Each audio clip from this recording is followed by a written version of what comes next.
Assalamualaikum warahmatullahi wabarakatuh. Bertemu lagi di channel Nanti Malam. Gimana kabarnya teman-teman? Semoga kalian dalam keadaan sehat selalu.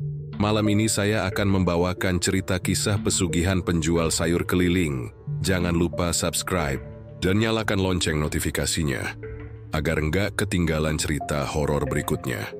Oke, tanpa berlama-lama lagi, siapkan nyali kalian karena kita akan langsung masuk ke ceritanya. Di sebuah desa kecil yang tenang dan asri, hiduplah seorang wanita bernama Ibu Ida.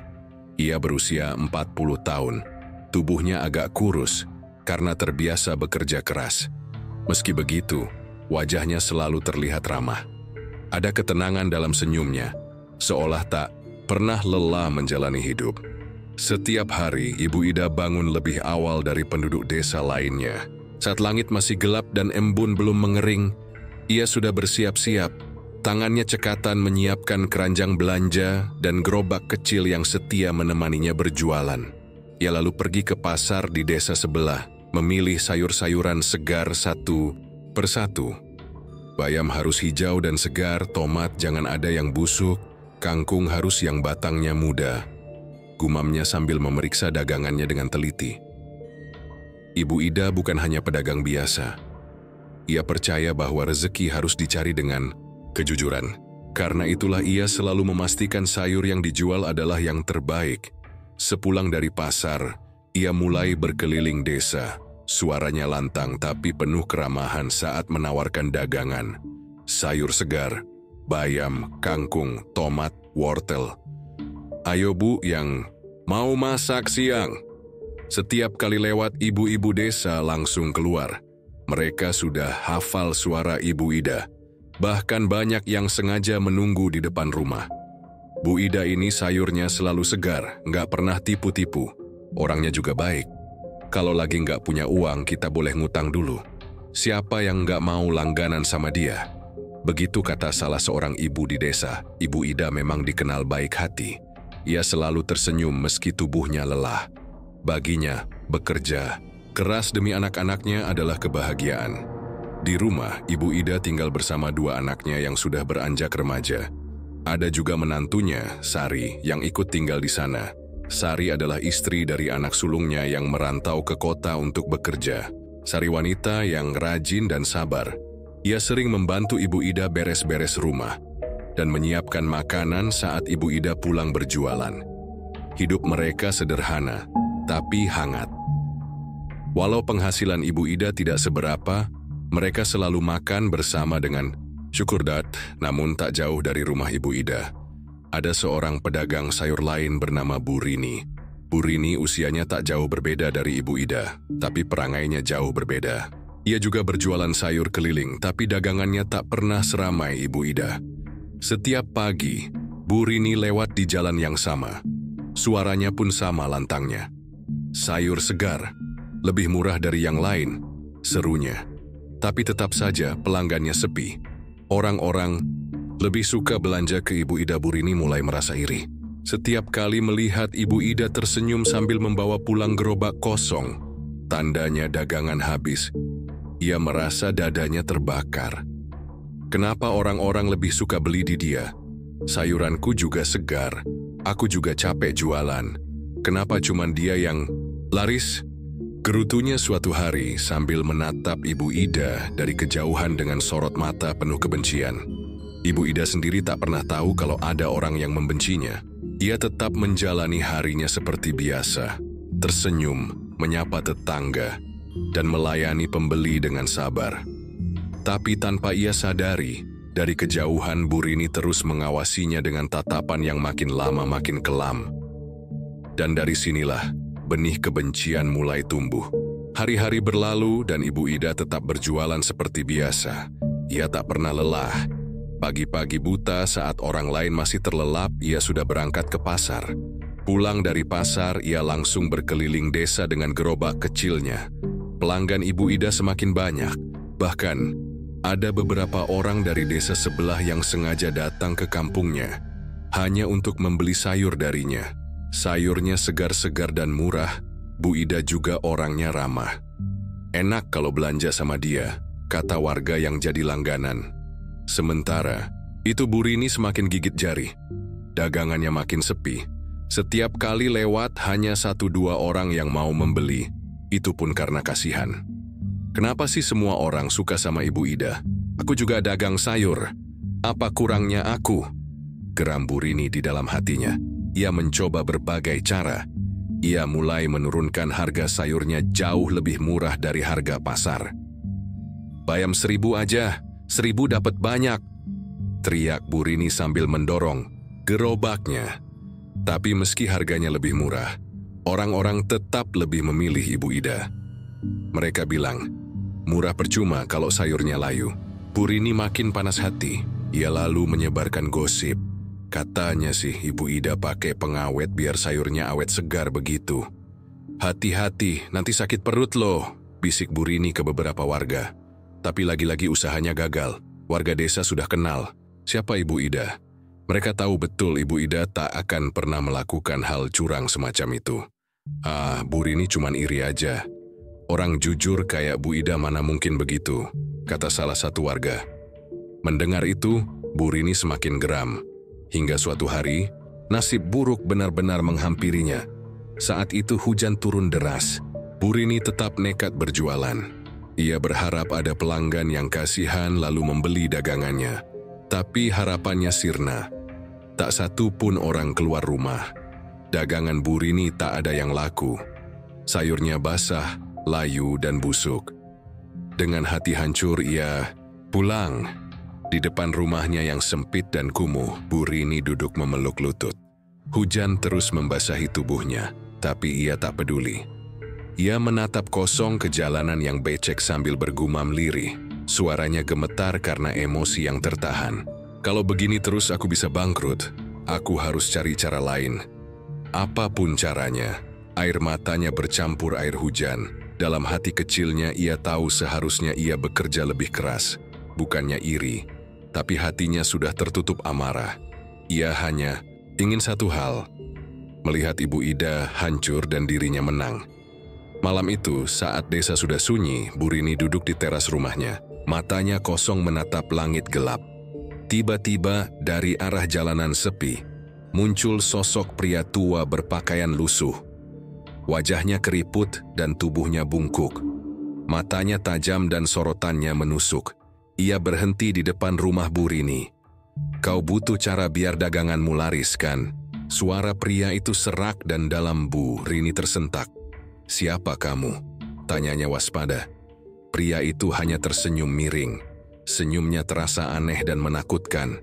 Aku bisa membantumu, tapi kau harus siap bayar harganya. Bu Rini menelan ludah. Ia tak bertanya apa maksud harga itu. Dalam hatinya, ia hanya berpikir satu hal. Aku harus lebih laris dari Ibu Ida, bagaimanapun caranya. Aku mau, jawab Bu Rini cepat tanpa berpikir panjang. Pria tua itu menyeringai. Kau akan menang, tapi ingat, kau harus menyiapkan tumbal. Bukan sembarang tumbal, harus orang yang dekat dengan hatimu. Bu Rini terdiam, pikirannya kacau. Tapi, di sudut hatinya yang gelap, muncul satu ide keji. Ia teringat Sari, menantu Ibu Ida yang baik hati. Sari adalah istri dari anak sulung Ibu Ida yang sedang merantau di kota. Kalau Sari hilang, Ibu Ida pasti sedih, hidupnya hancur, dan orang-orang akhirnya akan beralih padaku. Pikir Bu Rini dengan pikiran yang semakin jahat. Ia menatap pria tua itu dengan mata penuh tekad. Aku akan lakukan. Aku siap dengan syaratnya. Pria tua itu tertawa pelan. Bagus, kita akan segera mulai. Dan sejak saat itulah, jalan gelap tak bisa lagi dihindari. Malam itu, udara terasa lebih dingin dari biasanya. Bulan tertutup awan meninggalkan desa dalam kegelapan pekat. Bu Rini duduk di ruang tengah rumahnya yang sempit. Di depan meja kayu tua ia memandangi lilin yang berkedip-kedip, seolah hampir mati.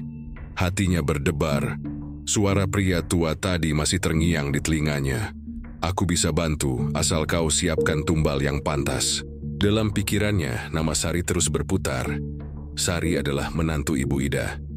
Perempuan muda yang lembut, rajin membantu mertuanya berjualan, dan selalu tersenyum ramah pada warga desa.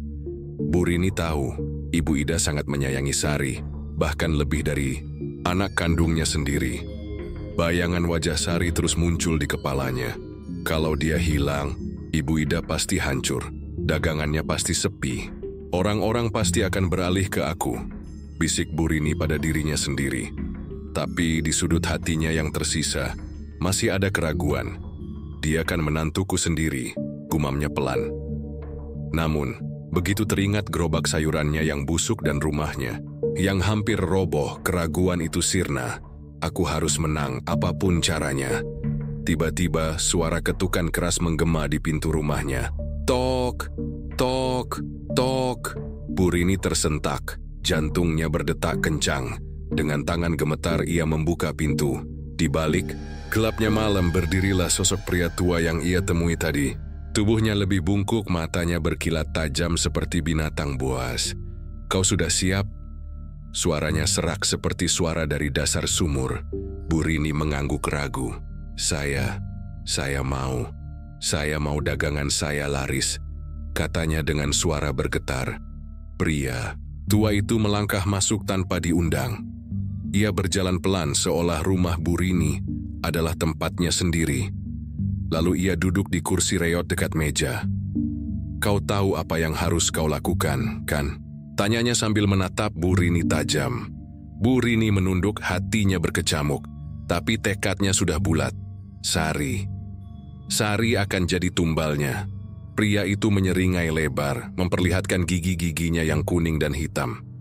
Bagus, malam purnama. Besok, bawa dia ke tepi hutan. Aku akan menunggu di sana. Lalu ia beranjak berdiri. Sebelum pergi, ia berbisik pelan di telinga Bu Rini. Ingat, sekali kau mulai jalan ini, kau tak bisa mundur. Setelah pria itu pergi, udara di rumah Bu Rini terasa lebih dingin. Dadanya terasa sesak, tapi ia menepis rasa takut itu. Ini semua demi masa depanku, demi hidup yang lebih baik, katanya dalam hati, mencoba meyakinkan dirinya sendiri. Keesokan harinya, Bu Rini berusaha bersikap seperti biasa. Ia tetap mendorong gerobaknya berkeliling kampung, tapi kali ini ia menatap Ibu Ida dari kejauhan dengan pandangan berbeda. Bukan lagi iri atau benci, melainkan sorot mata kemenangan yang terasa menakutkan. Sore itu, Bu Rini sengaja mampir ke rumah Ibu Ida. Sari, mau bantu aku sebentar nggak? Aku butuh bantuan buat angkat-angkat sayur di rumah, katanya sambil tersenyum lebar pura-pura ramah. Sari, yang memang dikenal baik hati, langsung mengangguk. Oh, tentu Bu Rini, saya bantu ya. Ibu Ida, saya pergi sebentar ya, katanya riang. Ibu Ida hanya tersenyum, tak curiga sedikit pun. Jangan lama-lama ya nak, ujar Ibu Ida lembut. Saat Sari pergi mengikuti Bu Rini, Ibu Ida sama sekali tak tahu. Itu adalah terakhir kalinya ia melihat menantunya hidup-hidup. Malam purnama, langit malam terang karena purnama menggantung penuh. Di pinggir desa, tepat di tepi hutan yang dikenal angker, Bu Rini berdiri dengan tubuh gemetar. Sari ada di sampingnya. Gadis itu tampak bingung. Bu, kita ngapain ke sini? Ini kan tempat sepi. Kok saya nggak lihat ada sayur yang mau diangkat? Tanyanya polos. Bu Rini tak menjawab. Tak lama kemudian sosok pria tua itu muncul dari kegelapan hutan. Matanya yang berkilat seperti binatang buas menatap Sari. Sempurna, bisiknya. Sari mulai ketakutan. Ia mundur selangkah. Bu Rini, siapa dia? Ini kenapa? Suaranya mulai bergetar. Bu Rini menatap Sari dengan tatapan kosong. Ada air mata yang nyaris jatuh, tapi ia segera menahan diri. Maaf, Sari. Ini semua demi aku, demi hidupku. Sebelum Sari sempat berteriak, pria tua itu mengangkat tangannya. Angin kencang berputar di sekitar mereka. Daun-daun beterbangan dan suara gemuruh aneh menggema dari dalam hutan. Sari berteriak sekuat tenaga, tapi suaranya lenyap ditelan angin. Tubuhnya mendadak kaku, matanya membelalak ketakutan. Bantu aku, tolong. Itu adalah kata terakhir yang keluar dari mulut Sari. Sebelum tubuhnya ambruk, Bu Rini menutup matanya, tak sanggup melihat apa yang terjadi. Saat ia membuka mata, Sari sudah tidak ada. Yang tersisa hanya kain kerudung kecil milik Sari yang tergeletak Di tanah, pria tua itu mendekat. Kau sudah melakukannya. Sekarang bersiaplah menerima bagianmu. Daganganmu akan laris. Uang akan datang tanpa henti, bisiknya. Burini hanya diam. Tubuhnya gemetar hebat. Ia pikir ia akan merasa lega. Tapi yang ia rasakan justru kosong dan dingin. Di kejauhan, suara lolongan anjing terdengar panjang, seolah pertanda sesuatu yang buruk telah terjadi.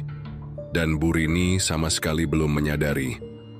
Harga sebenarnya dari pesugihan barunya belum benar-benar ditagih. Malam itu terasa begitu sunyi. Udara di desa mendadak lebih dingin dari biasanya. Seolah alam ikut berduka atas sesuatu yang tak terlihat. Di rumah Ibu Ida, suasana masih tenang. Ia menunggu Sari pulang sambil duduk di kursi kayunya yang mulai usang. Matanya menatap pintu dengan cemas. Kenapa Sari belum pulang juga ya? Biasanya nggak pernah sampai selarut ini. Gumam Ibu Ida. Jam di dinding berdetak pelan, terasa semakin lambat. Waktu berlalu tapi Sari tak kunjung datang. Rasa cemas mulai menggerogoti dada Ibu Ida. Ia bolak-balik ke depan rumah, menatap jalanan yang gelap. Sepi, tak ada tanda-tanda Sari akan pulang. Sari, kamu di mana, Nak? Sementara itu, di rumah Burini, suasana berbeda jauh. Ia duduk di tengah rumah, dikelilingi tumpukan uang yang tak tahu dari mana asalnya. Sayur dagangannya ludes habis pagi tadi, lebih cepat dari biasanya. Pelanggan datang berbondong-bondong, bahkan yang biasanya langganan Ibu Ida pun beralih ke Burini. Burini, sayurnya segar-segar ya sekarang. Hebat Bu, jualannya laris manis, rezeki lagi bagus nih. Burini hanya tersenyum. Tapi senyum itu terasa hampa. Tangannya gemetar saat menyentuh lembaran uang. Ia pikir hidupnya akan bahagia setelah semua ini. Tapi yang ada di kepalanya justru wajah Sari, menantunya sendiri. Wajahnya yang ketakutan, suara teriakannya yang bergema di hutan tadi malam terus menghantui pikirannya. Tolong aku, Burini. Suara itu terus berulang-ulang di telinganya. Meski ia sudah menutup telinga rapat-rapat. Sudah, dia cuma tumbal. Semua ini demi aku, bisiknya pada diri sendiri. Tiba-tiba terdengar suara keras dari dapur. Seperti panci yang jatuh menghantam lantai. Brak! Burini tersentak. Ia menoleh ke arah dapur. Gelap, perlahan, ia berdiri. Kakinya terasa berat saat melangkah. Ia memaksa dirinya berjalan ke dapur. Siapa di sana? Tanyanya dengan suara bergetar, tak ada jawaban. Hanya ada suara angin berdesir pelan dari jendela yang sedikit terbuka. Namun tiba-tiba ada suara lain. Suara yang membuat bulu kuduk Burini berdiri. Suara itu lirih pelan tapi jelas. Burini. Suara itu terdengar seperti bisikan dari jauh. Tapi Burini kenal suara itu. Suara Sari. Burini membeku. Keringat dingin mengalir di pelipisnya. Jantungnya berdegup kencang. Sari ini, suaranya nyaris tak terdengar. Perlahan, dari sudut dapur yang gelap, muncul bayangan samar. Bayangan seorang perempuan, tubuhnya lunglai, pakaiannya robek, dan wajahnya pucat pasi. Matanya kosong, tapi dari matanya menetes darah hitam yang mengalir perlahan. Burini terbelalak, napasnya tercekat. Itu, Sari. Sari, aku minta maaf. Tapi sosok Sari tidak menjawab. Ia hanya menatap Burini dengan tatapan yang kosong dan menyedihkan. Lalu perlahan bibir pucat itu bergerak mengeluarkan bisikan lirih. Kenapa? Bu, kenapa aku? Suara itu membuat Burini terjatuh ke lantai. Ia menangis ketakutan. Aku cuma mau dagangan laris. Aku nggak mau sengsara lagi. Aku nggak punya pilihan. Sari hanya menatapnya. Tatapan kosongnya perlahan berubah. Senyum kecil muncul di bibirnya. Senyum yang terasa aneh dan menyeramkan. Lalu dengan suara yang serak ia berkata, "Ibu, ikut aku ya. Aku kedinginan di sana." Tubuh Burini gemetar hebat. Jangan bawa aku." Tiba-tiba lampu rumah Burini berkedip-kedip lalu mati total. Rumah gelap gulita. Dalam kegelapan suara Sari terdengar lagi. Kali ini lebih dekat seperti ada di belakang Burini. "Ayo Bu, ikut aku." Tangan dingin menyentuh bahunya. "Bu." Rini menjerit histeris. Keesokan paginya, warga desa geger. Mereka menemukan Bu Rini terduduk di depan rumahnya. Matanya melotot kosong, tubuhnya menggigil. Ia hanya bisa tertawa kecil sambil berbisik pelan berulang-ulang. "Sari, Sari, jangan bawa aku. Aku nggak mau. Aku nggak mau." Uang yang semalam ia dapatkan berserakan di lantai. Anehnya, uang itu sekarang berubah menjadi daun kering dan sobekan kain hitam berbau busuk. Sementara itu, Ibu Ida masih menunggu Sari pulang. Ia tak tahu menantunya tak akan pernah kembali. Tapi yang lebih mengerikan lagi, hidup Bu Rini belum benar-benar berakhir. Bayangan Sari masih terus mengikuti dimanapun Bu Rini berada. Setiap malam suara itu kembali berbisik, "Ibu, ikut aku ya." Dan sejak saat itu, Bu Rini kehilangan akal sehatnya. Ia hanya jadi seorang wanita tua yang duduk di depan rumah sambil tertawa kecil, dengan tatapan kosong yang menyeramkan. Matahari mulai tenggelam di ufuk barat, mewarnai langit dengan semburat jingga yang perlahan memudar menjadi kelam. Di rumah sederhana milik Ibu Ida, suasana semakin sunyi. Sudah 2 hari berlalu sejak Sari menghilang, dan hati Ibu Ida semakin gelisah. Matanya sembab karena terus menangis. Setiap malam ia duduk di teras rumah, menatap jalan setapak tempat Sari biasanya pulang. Setiap kali ada bayangan melintas, harapannya membuncah. Berharap itu Sari, tapi yang datang hanyalah angin malam yang membawa dingin menusuk tulang. Tetangga-tetangga mulai kasihan. "Kasihan Bu Ida. Sari belum pulang juga ya," bisik seorang ibu-ibu di pasar. "Iya, katanya Sari pergi sama Bu Rini. Tapi Bu Rini sekarang malah kayak orang gila," sahut yang lain. Desas-desus mulai menyebar tentang Sari yang hilang, Bu Rini yang mendadak kaya lalu jatuh sakit jiwa. Dan perlahan-lahan, cerita tentang pesugihan mulai muncul di bisik-bisik warga. Malam itu lebih gelap dari biasanya. Ibu Ida tertidur di kursi kayunya, kelelahan setelah seharian mencari Sari ke desa sebelah. Dalam lelapnya, ia bermimpi aneh. Ia melihat Sari berdiri di tengah ladang jagung, tersenyum lembut padanya. "Ibu, aku pulang." Suara Sari terdengar hangat, membuat hati Ibu Ida lega. Tapi tiba-tiba, wajah Sari berubah. Senyum lembutnya pudar, matanya melotot dan darah hitam mengalir dari sudut bibirnya. "Ibu, tolong aku. Aku sakit. Aku." Dingin. Ibu Ida tersentak bangun, nafasnya memburu. "Ya Allah, Sari." Tangannya gemetar. Peluh dingin membasahi wajahnya. Tapi rasa takut itu kalah dengan kerinduan pada menantunya. Tiba-tiba terdengar suara ketukan pelan di pintu. Toh. Ibu Ida menoleh cepat. Dadanya berdebar keras. Ia bangkit dengan langkah terburu-buru. "Sari, itu kamu, Nah." Suaranya bergetar penuh harap. Ia membuka pintu. Tapi yang ia lihat bukan Sari. Di depan pintu berdiri Bu Rini, tapi kondisinya mengerikan. Rambutnya acak-acakan, bajunya kotor dan sobek. Matanya merah dan cekung dalam. Seperti sudah berhari-hari tak tidur. Ia berdiri dengan tubuh gemetar, tangannya kaku. "Bu Ida, maaf. Aku nggak sengaja." Suaranya lirih dan serak. "Ibu." Ida terkejut. "Bu Rini, ada apa ini? Sari kemana?" "Dia ikut sama ibu, kan?" Mata Bu Rini melotot liar. Air mata bercampur ingus meleleh di wajahnya yang lusuh. Ia menggeleng keras. Maaf. Aku cuma mau kaya. Aku nggak sengaja. Sari, dia udah nggak ada. Aku tumbalin dia. Aku nyesel." Brak, lutut Ibu Ida langsung lemas. Ia terjatuh ke lantai. Suara Bu Rini terasa seperti pukulan palu di kepalanya. Nggak mungkin. Sari, nggak mungkin. Air matanya meleleh tanpa henti. Bu Rini terus menangis sambil tertawa kecil, seperti orang kesurupan. "Aku cuman mau kaya. Aku cuma mau dagangan laris. Sekarang aku dihantui. Sari datang tiap malam. Dia ketawa, dia nangis. Aku nggak tahan lagi. Tolong aku. Aku nggak mau ikut dia.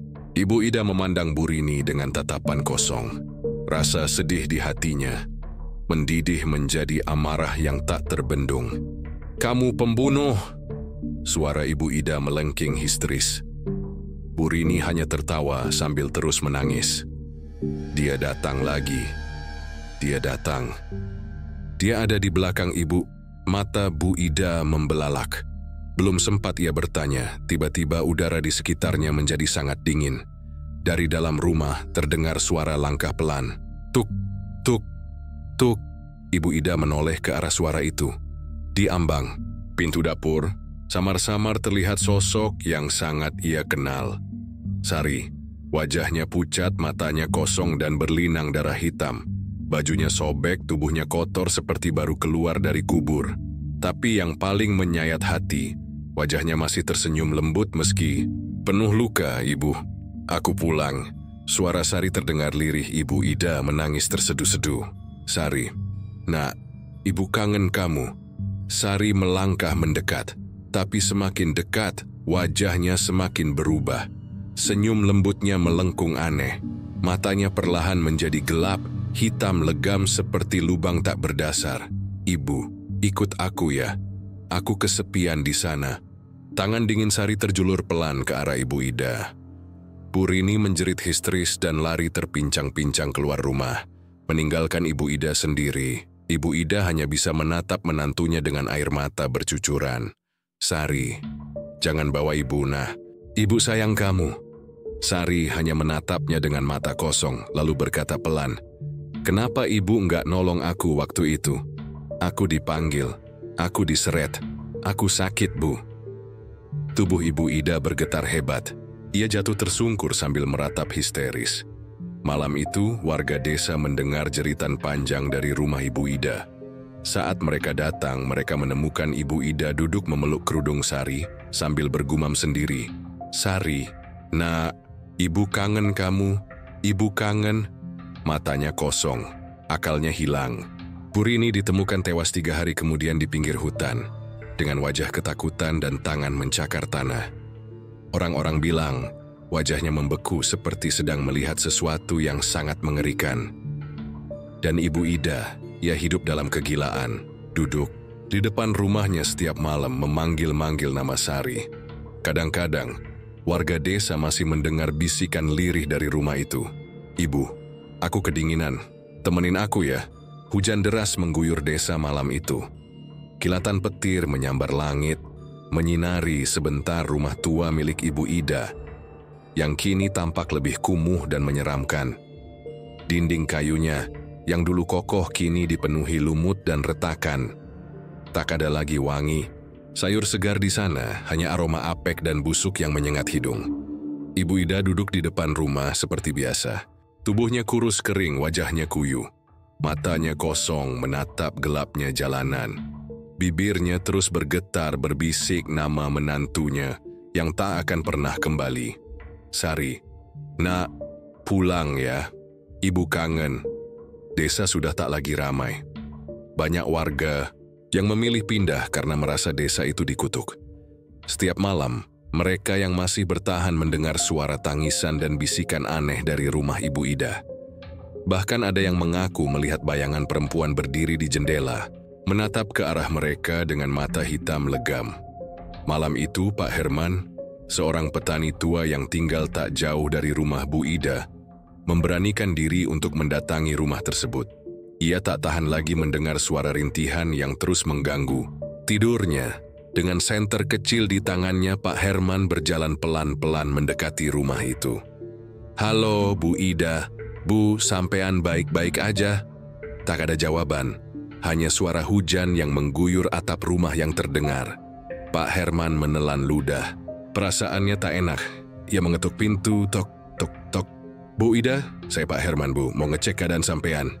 Lagi-lagi sunyi, tapi saat ia hendak berbalik pergi terdengar suara lirih dari dalam rumah. Pak, tolong saya. Pak Herman terdiam. Suara itu lirih, serak, tapi jelas. Suara perempuan. Tanpa pikir panjang, ia mendorong pintu yang ternyata tak terkunci. Pintu berderit pelan memperlihatkan ruang tamu yang gelap dan berdebu. Udara di dalam terasa lebih dingin daripada di luar. Bu Ida, matanya berusaha menembus gelap. Tiba-tiba senter di tangannya berkedip-kedip, lalu mati total. Ah, sial. Baterainya habis lagi, gumamnya. Saat ia hendak berbalik pulang, terdengar suara langkah pelan dari dalam rumah. Tuk, tuk, tuk. Suara itu terdengar seperti kaki yang terseret di lantai. Pak Herman membeku. Pak, tolong saya. Kali ini suara itu lebih jelas dan terasa lebih dekat. Bu Ida, Pak Herman mencoba memastikan. Tiba-tiba dari kegelapan sosok itu muncul. Itu bukan Ibu Ida, sosok perempuan kurus dengan wajah pucat, matanya berlubang hitam dan bibirnya membiru. Pakaiannya robek dan kotor, tubuhnya basah kuyup seperti baru keluar dari sungai. Itu Sari. Pak Herman terbelalak. Kakinya gemetar. Sari, astagfirullah. Sari hanya menatapnya dengan wajah hampa, lalu tersenyum pelan, senyum yang terasa salah. Pak, ikut aku ya. Tiba-tiba tubuh Sari bergerak cepat ke arahnya. Suara tulang yang patah terdengar. Saat tubuhnya menekuk aneh, mendekati Pak Herman. Pak Herman menjerit. Keesokan harinya, warga desa menemukan Pak Herman tergeletak di jalanan dengan wajah ketakutan. Matanya melotot dan mulutnya terbuka lebar seakan ingin berteriak. Tapi tak ada suara yang keluar. Ia masih hidup, tapi pikirannya kosong. Ia hanya bisa duduk dan bergumam lirih. Jangan bawa aku. Jangan bawa aku. Setelah kejadian itu, makin banyak warga yang mengalami hal serupa. Mereka yang mendekati rumah Ibu Ida selalu mendengar suara bisikan atau melihat bayangan perempuan berdiri di jendela. Sebagian dari mereka ditemukan dalam keadaan linglung. Sebagian lagi hilang tanpa jejak. Dan Ibu Ida ia tetap duduk di sana menunggu menantunya pulang. Sampai suatu malam, hujan deras mengguyur lebih lebat dari biasanya. Warga yang masih bertahan mendengar jeritan panjang dari rumah itu. Lebih panjang dan lebih menyayat dari jeritan-jeritan sebelumnya. Sari, ibu ikut kamu nah, jangan tinggalkan ibu. Lalu semuanya hening. Esok paginya rumah itu kosong. Ibu Ida menghilang. Di dalam rumah hanya ada kursi kayu yang tergeletak miring. Di lantai ada bercak air dan jejak kaki basah yang memanjang ke arah hutan belakang desa. Yang lebih mengerikan lagi, di dinding rumah ada tulisan besar yang entah terbuat dari apa. Aku sudah bawa ibu. Sejak saat itu, rumah Ibu Ida dibiarkan kosong. Tak ada yang berani mendekat. Kadang-kadang saat malam turun dan hujan deras datang, warga masih mendengar suara sayup-sayup. Ibu, aku kedinginan. Temenin aku ya. Iya, nak. Ibu temenin kamu. Dan mereka tahu, kutukan itu belum berakhir. Belum akan pernah berakhir. Malam-malam di desa itu tak lagi sama. Sejak hilangnya Ibu Ida, rumahnya dibiarkan kosong dan membusuk perlahan. Warga menjauhi tempat itu. Bahkan anak-anak yang biasa bermain di dekat jalan pun tak lagi berani melintas. Namun bisikan-bisikan menyeramkan tetap terdengar setiap malam. Suara Sari memanggil ibunya. Dan kini ada suara lain yang menyahut. Suara Ibu Ida pelan dan menyayat hati. Seperti terjebak dalam penderitaan yang tiada akhir.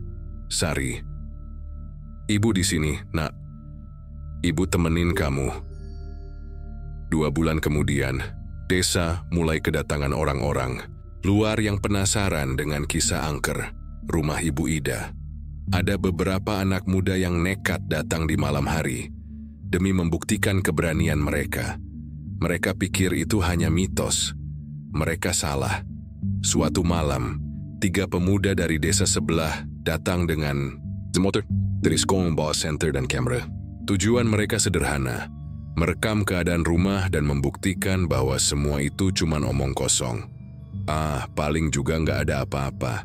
Paling cuma suara angin doang, kata salah satu dari mereka Rio, sambil tertawa mengejek.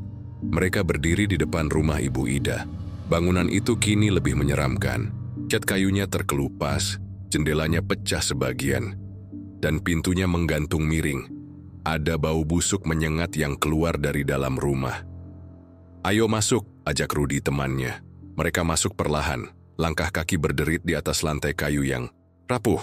Di dalam rumah gelap dan lembab, debu menempel di mana-mana. "Kok bau bangkai, ya?" celetuk Dika sambil menutup hidung. Rio menyorotkan senter ke sekeliling ruangan. Lalu sinarnya berhenti di dinding belakang, tepat di tulisan besar yang dibuat dari cairan hitam kering. "Aku sudah bawa ibu."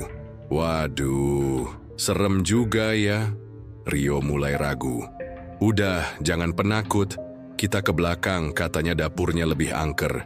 Mereka berjalan ke belakang. Di ujung lorong ada pintu kayu tua yang setengah terbuka. Itu dapurnya kali. "Ayo." Rudi maju lebih dulu, namun sebelum mereka sempat melangkah lebih jauh, terdengar suara pelan dari dalam dapur. "Ibu, aku kedinginan." Mereka bertiga langsung berhenti. Dika menelan ludah. Tadi kalian dengar nggak? Itu suara cewek." Rio mencoba memberanikan diri. Paling suara angin." Tapi sebelum ia menyelesaikan kalimatnya, suara itu terdengar lagi. "Kali ini lebih jelas, Ibu. Aku lapar. Aku sakit, Bu." Rudi mulai gemetar. Gue rasa kita harus keluar aja, bro." Mendadak pintu dapur tertutup keras dengan bunyi menggelegar, brak. Senter Rio jatuh ke lantai. Cahaya berputar-putar menciptakan bayangan aneh di dinding. Dan saat cahaya senter itu berhenti berputar, mereka melihat sesuatu di ujung lorong. Seorang perempuan berdiri di sana. Wajahnya hancur, pucat membiru, dan matanya bolong seperti lubang hitam yang menatap kosong ke arah mereka. Rambut panjangnya basah dan meneteskan air. Bajunya koyak, kotor, penuh lumpur dan darah. Sari melangkah perlahan ke arah mereka. Kakinya terseret di lantai dengan bunyi mencicit mengerikan. "Ibu, aku lapar, temenin aku." Rudi menjerit dan berbalik lari ke pintu depan. Tapi pintu itu tertutup rapat. Dia menarik-nariknya, tapi tak bergerak sama sekali. Dika jatuh tersungkur, tubuhnya gemetar hebat. Ia menangis ketakutan. Rio masih berdiri di tempatnya, tubuhnya kaku seperti batu. Ia hanya bisa menatap Sari yang makin mendekat. Wajah Sari tiba-tiba berubah menjadi lebih menyeramkan. Mulutnya merobek lebar hingga ke pipi, matanya meneteskan darah hitam. "Kalian temenin aku. Aku sendirian di sini," Rio berteriak keras. Keesokan harinya warga desa menemukan motor 3 pemuda itu di depan rumah Ibu Ida. Tapi mereka tak ditemukan dimanapun. Polisi yang datang hanya menemukan jejak kaki basah yang mengarah ke hutan belakang rumah. Tak ada yang berani mengikuti jejak itu. Malam-malam berikutnya warga mulai mendengar suara baru dari rumah tua itu. "Aku lapar, aku kedinginan, temenin aku." Dan suara lain menyahut, suara perempuan tua yang terdengar penuh kesedihan. "Ibu di sini, Nak. Ibu temenin." Beberapa orang mengaku pernah melihat sosok perempuan tua duduk di depan rumah itu. Wajahnya mirip Ibu Ida, tapi tubuhnya kurus kering dan matanya kosong. Dia duduk diam menatap ke arah jalan, seakan masih menunggu sesuatu yang tak akan pernah datang. Tapi yang lebih mengerikan lagi, kadang saat malam gelap dan hujan deras turun, orang-orang melihat 2 sosok berdiri di jendela rumah itu. Sosok seorang perempuan tua dan seorang gadis muda. Keduanya tersenyum. Tapi senyum mereka bukan senyum manusia. Malam itu hujan turun lebih deras dari biasanya. Angin mengamuk merontokkan dahan-dahan pohon di sekitar desa. Langit sesekali menyala oleh kilatan petir yang menyambar. Seakan alam pun marah, rumah Ibu Ida berdiri seperti bangkai tua di tengah kegelapan. Tapi kali ini ada yang berbeda. Warga desa yang masih bertahan mengaku melihat api kecil berkobar di dalam rumah, meski tak ada asap. Seperti nyala lilin, atau lebih tepatnya, seperti api dari dunia lain. Di jendela, sosok perempuan tua tampak berdiri. Wajahnya pucat dan kusut, matanya kosong. Itu Ibu Ida. Namun di sebelahnya kini ada sosok lain. Lebih kecil, lebih muda, dengan rambut panjang basah menutupi sebagian wajahnya. Di tengah badai itu, seorang lelaki tua berkerudung hitam berjalan mendekati rumah. Namanya Mbah Surya, dukun tua yang dulu pernah memperingatkan desa tentang kutukan ini.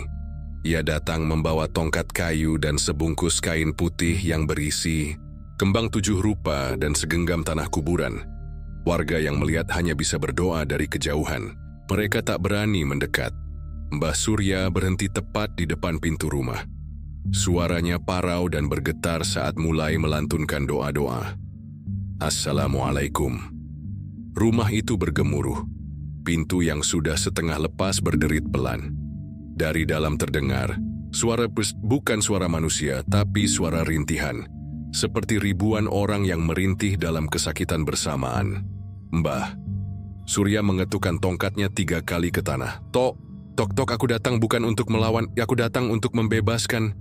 Suara dari dalam rumah semakin keras, seperti ada sesuatu yang marah. Pergi, ini bukan urusanmu, dia milikku selamanya. Suara itu bukan suara Sari, bukan pula suara Ibu Ida. Itu suara yang dalam dan serak, seperti keluar dari tenggorokan makhluk yang sudah mati berabad-abad. Mbah Surya menatap pintu yang kini terbuka perlahan. Di dalam samar-samar ia melihat sosok Ibu Ida duduk di lantai. Tubuhnya membungkuk, rambutnya kusut menutupi wajah. Sari, nak, ibu di sini nak, jangan tinggalin ibu. Suara Ibu Ida terdengar lemah dan penuh kesedihan. Mbah Surya melangkah pelan ke dalam. Tapi tiba-tiba, brakik. Pintu belakang rumah terbanting keras. Dari kegelapan sosok Sari muncul. Wajahnya pucat, matanya bolong dan hitam, mulutnya sobek hingga telinga. Tubuhnya kuyup dan meneteskan air hitam berlendir. Namun kali ini sosok Sari terlihat lebih menyeramkan. Wajahnya tampak lebih bengis dan dari mulutnya keluar suara serak mengerikan. Kalian semua harus ikut aku. Kalian harus merasakan sakitku. Mbah Surya tetap berdiri tenang. Ia mengangkat bungkusan kain putih di tangannya dan mulai membaca mantra dengan suara lantang. Sari menjerit, suara jeritannya menusuk telinga.